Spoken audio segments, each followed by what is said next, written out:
Officials say 2 children, an 8-year-old and a 10-year-old, were killed. At least 14 other kids were hurt. 3 adults were among the injured. You are looking at some of the heartbreaking scenes just outside a reunification center near the school. Our producers on the ground say they've heard screaming echoing out from the halls after parents rushed in.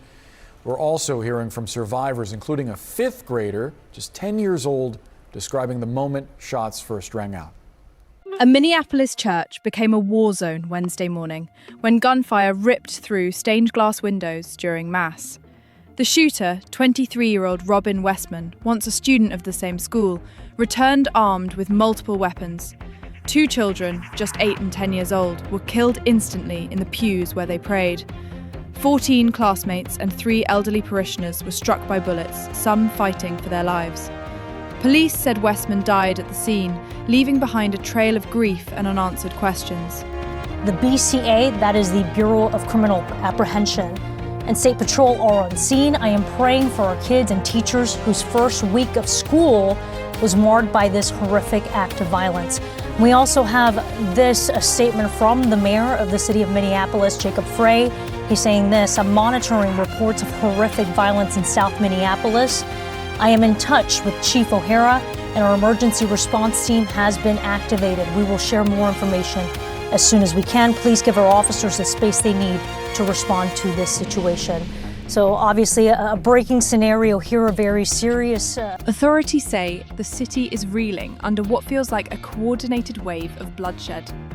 Police officials called the situation deeply unsettling as parents scrambled to hold their children tight. While connections between the shootings remain unclear, the fear across neighbourhoods is very real. Police quickly named the gunman as Robin Westman, a 2017 graduate of Annunciation Catholic School. Investigators revealed he had legally purchased several firearms in recent weeks, raising questions of oversight. A disturbing manifesto and digital trail of hate speech were recovered by federal agents. The FBI is now combing through his writings for clues to his motive and potential links to extremist groups.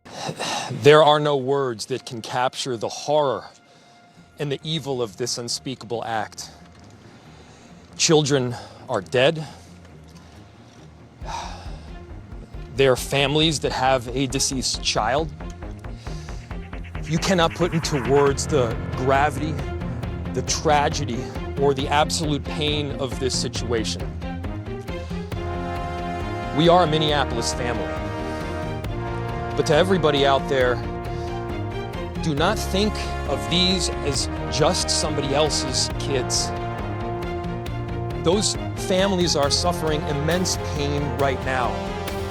Think of this as if it were your own. Every one of us needs to be wrapping our arms around these families, giving them every ounce that we can muster.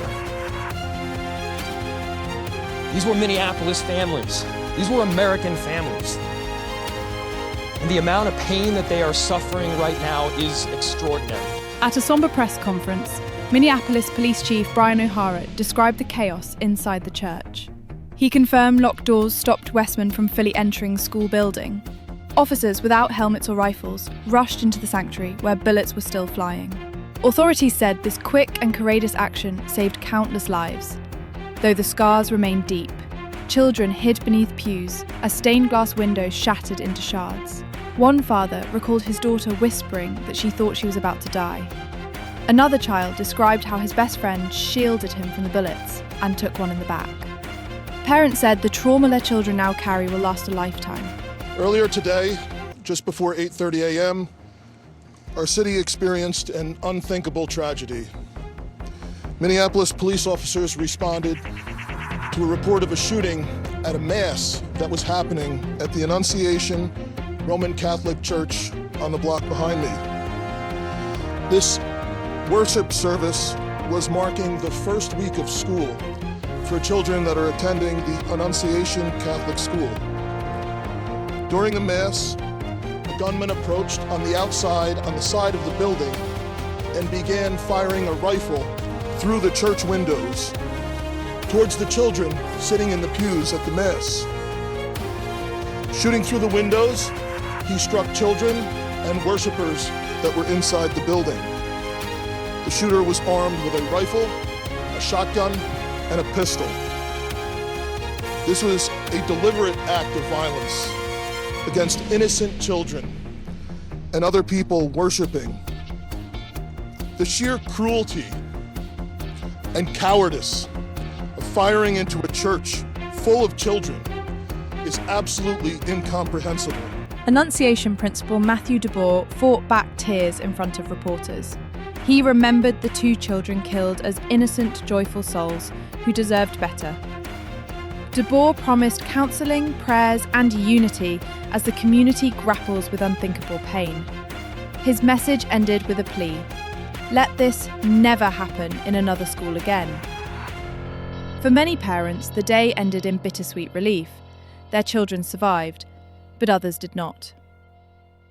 One mother told News, "I'm grateful my daughter is alive, but angry this is normal in America." The frustration was echoed by parents who said safety promises keep failing. The fear of sending kids to school tomorrow weighs heavier than ever. The attack of a deranged gunman rocked the nation after they opened fire on a Catholic school in Minneapolis, slaughtering 2 children and injuring at least 17 others on August 27th. Robin Westman opened fire through the stained glass windows of a church at the Annunciation Catholic School before committing suicide. But who was Robin Westman? Here's what we know so far. 23-year-old Robin Westman, formerly Robert Westman, has been identified as a transgender woman from Minnesota. Westman applied to change names from Robert to Robin in Dakota County at 17 years old, according to court documents. The name change was granted in January 2020. Just hours before the cowardly massacre, Westman posted a series of twisted videos on YouTube, which included a manifesto, Minneapolis Police Chief Brian O'Hare confirmed at a press conference. In one 20-minute video, Westman flips through a disturbing handwritten manifesto. In the deranged writings, it states that Westman had been suicidal for several years, but wanted to take others out too.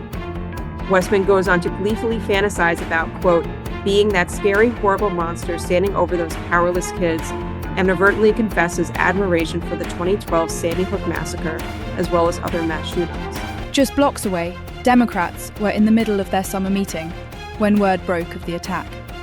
Party Chair Ken Martin ended the session immediately, urging those with medical training to head to the scene.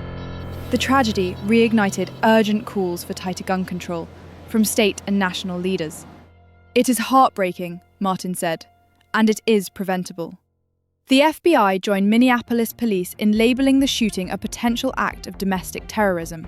4 federal search warrants have already been carried out, including one at Westman's home. Investigators say his online activity revealed a variety of hate and possible extremist sympathies.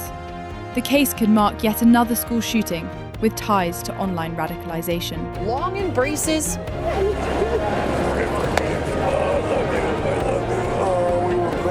and tears to end what's turned into an agonizing day in Minneapolis.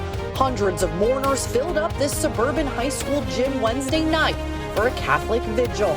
I certainly wish that there was something that we could do that would unwind the time of this day and that we would be able to repair the great hurt that has occurred. It was a similar service disrupted less than 12 hours earlier when a school shooter opened fire at Annunciation School during a back-to-school mass, the campus roughly a mile from the Wednesday night gathering. Seeing those mothers' tears, no mother should have to go through that. No mother should have to lose her child, and 2 of them have. So many Minnesotans turned out Wednesday they ran out of seats, a symbol of the support as those suffering are now leaning on one another and their faith to help them through their pain. By nightfall, the Twin Cities were lit by candlelight and filled with prayer. Thousands gathered in churches, gyms and parks, calling the slain children 2 angels. Alumni wept openly, parents clutched photographs, and priests led hymns for healing.